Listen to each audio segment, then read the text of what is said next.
Assalamualaikum warahmatullahi wabarakatuh. Salam sehat untuk kita semuanya. Semoga Bapak Ibu di seluruh Indonesia dalam kondisi sehat walafiat. Salam kenal dari saya Marhama, guru SMK Negeri 2 Batam, CGP angkatan ke-7. Baik, di sini saya akan mencoba untuk melakukan presentasi yaitu tentang tugas 1.2 A6, yaitu demonstrasi kontekstual yang menggambarkan tentang diri saya. Di sini saya akan mencoba menggambarkan diri saya di masa yang akan datang. Tentu kita mengetahui bahwa guru-guru penggerak memiliki nilai-nilai penggerak. Yang pertama berpihak kepada murid, yang kedua mandiri, yang ketiga reflektif, yang keempat kolaboratif, yang kelima inovatif.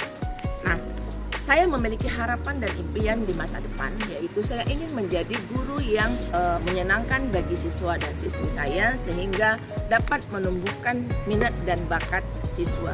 Karena kita ketahui bahwa tidak semua siswa itu memiliki bakat dan kemampuan yang sama. Mereka memiliki bakat dan kemampuan yang berbeda-beda sehingga perlu dikembangkan. Dan saya juga berharap ke depan saya memiliki kemampuan untuk mengajar peserta didik saya memiliki jiwa kepemimpinan, dan juga saya berharap di masa depan saya juga bisa berbagi ilmu pengetahuan dan menjadi coach bagi teman-teman sejawat saya. Di dalam guru penggerak ini, saya memiliki harapan dan keinginan untuk mewujudkan nilai-nilai penggerak dan peran saya sebagai guru penggerak. Yang pertama, saya ingin selalu berpihak kepada murid, dan saya menyadari bahwa setiap insan pasti memiliki kemampuan dan keterbatasan, sehingga perlu penanganan yang berbeda-beda sesuai dengan peran dan tuntutan. Karena peran dan tuntutan kita harus menuntut peserta didik kita tidak sesuai dengan zaman.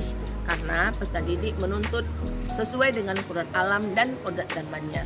Dan kita harus selalu berusaha mengutamakan kepentingan peserta didik itu sendiri dan selalu berpihak kepada murid, sehingga bisa menumbuhkan nilai dan karakter serta jiwa-jiwa profil Pancasila dalam melakukan pembelajaran dan bisa menyenangkan bagi peserta didik kita.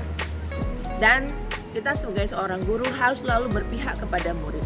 Misalnya merencanakan pembelajaran dan menjadikan pembelajaran yang menyenangkan dengan menggunakan video, menggunakan asesmen, sehingga kita mengetahui bakat dan minat kemampuan peserta didik kita.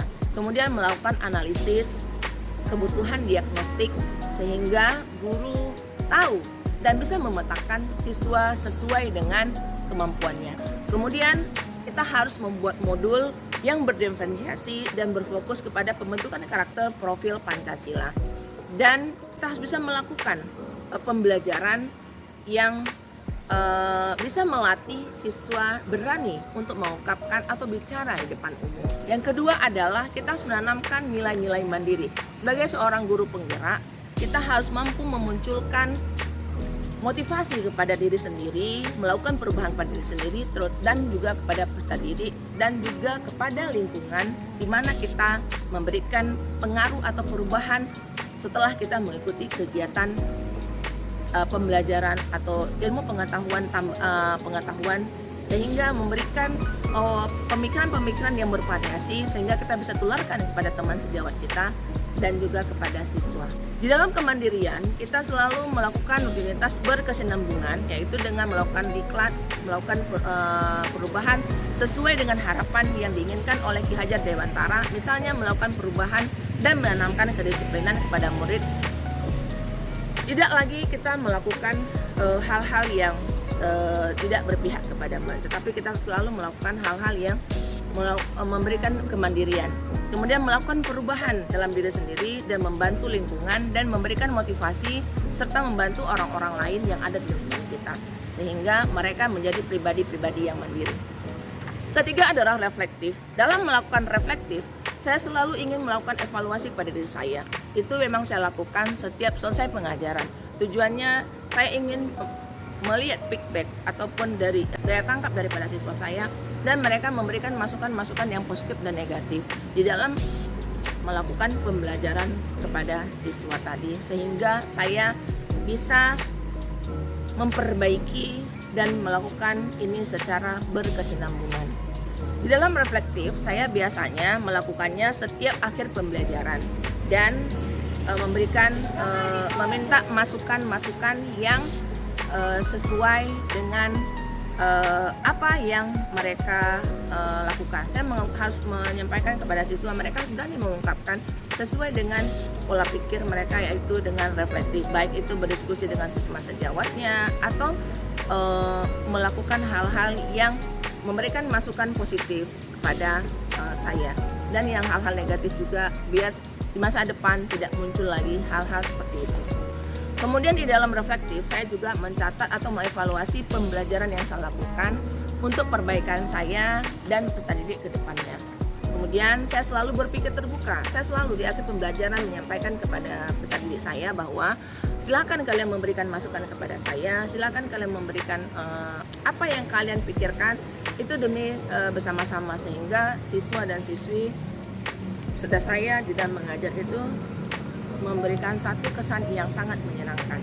Kemudian 4 adalah kolaboratif. Saya akan selalu melakukan kolaboratif dengan siswa dan teman sejawat saya sehingga menghasilkan suatu hal yang baik, dan itu perlu dilakukan dengan tujuan supaya memberi pengaruh atau dampak positif kepada saya dan staf pendidik. Kemudian di dalam kolaboratif ini saya selalu mengajak diskusi kepada peserta didik, rekan sejawat, dan teman-teman guru lainnya. Di dalam hal ini saya juga melakukan kolaborasi serta diskusi koordinasi dengan berbagai bidang.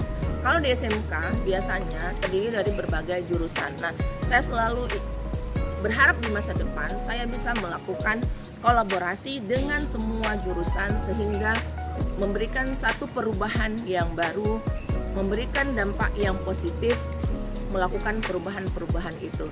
Dan saya selalu berusaha menjadi orang yang selalu berpikir positif. Saya berharap siswa-siswi itu bisa mengajak diskusi dan mendorong mereka untuk bisa berkolaborasi seluas-luasnya bersama rekan sejawat, baik di dalam maupun dengan orang luar.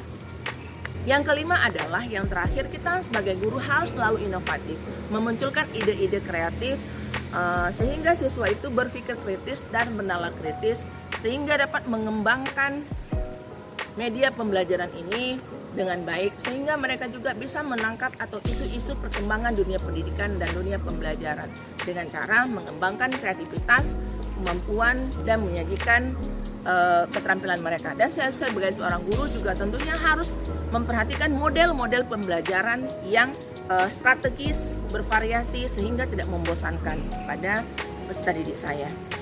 Kemudian di dalam berinovatif ini, saya sebagai seorang guru tentunya saat mengajar harus menampilkan media pembelajaran yang menarik, yang dulu mungkin tidak pernah lakukan. Ke depan saya ingin melakukan perubahan, yaitu melakukan pembelajaran dengan menggunakan media Canva, kemudian mengajak mereka hal-hal ke arah yang pembaharuan, ke arah lebih baik lagi. Kemudian juga memanfaatkan lingkungan alam yang menunjang pembelajaran. Kemudian setiap pembelajaran karya-karya mereka, saya selalu ke depan berharap mereka bisa mengunggahkan di media-media sosial, contohnya di YouTube, IG, kemudian di Twitter, dan mereka, saya berharap di masa depan siswa-siswi saya itu memiliki vlog atau tempat mereka menuangkan ide-ide kreatif mereka di media sosial. Nah, di ujung ini adalah ada satu kalimat, guru yang baik belum tentu guru penggerak, tetapi guru penggerak sudah pasti guru yang baik. Sebelum saya akhiri presentasi ini atau gambaran di masa depan yang saya inginkan, saya akan berpantun sesuai dengan adat dan budaya Kepri. Naik delman pergi ke kota, jangan lupa membeli alpukat. Demikian presentasi saya, semoga bisa bermanfaat.